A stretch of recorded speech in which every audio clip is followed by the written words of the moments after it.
திராவிட முன்னேற்ற கழக அரசாங்கத்தை மு.க.ஸ்டாலினுடைய தலைமையில் இருக்கக்கூடிய திமுக அரசை வேரோடு புடுங்கி எறிய வேண்டும் என்பதுதான் அமித்ஷாவினுடைய, நரேந்திர மோடியினுடைய, பாஜகவுடைய திட்டம்.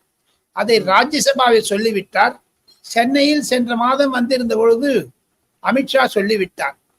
அதனுடைய பின்னணியில் தான் அருண், அரவிந்த் மேனன் என்பவரை சாதாரணமாக எடை போடக்கூடாது. அரவிந்த் மேனனுடைய ஒரு ஆக்கிரமிப்பு தன்மைகள் மேற்கு வங்காளத்தில் ஒரு மாபெரும் புரட்சியை கொண்டு வந்தார். RSS ஒரு பிரச்சாரகராக இருந்தாலும் அரவிந்த் மேனனுக்கு இருக்கக்கூடிய ஒரு அணுகுமுறைகள் இருக்கிறதே, அது அமித்ஷாவுடன் தான் ஒத்துப்போகும், வேற யாருடைய ஒத்துப்போகாது. அரவிந்த் மேனனை நான் நன்றாக அறிவேன்.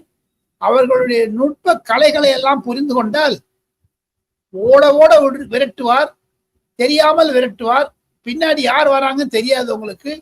இதுல திமுக அமைப்புகள் கூட சில சமயத்தில் ஏமாற்றம் அடையக்கூடிய அளவிற்கு அரவிந்த் மேனனுடைய செய்கைகள் இருக்கும்.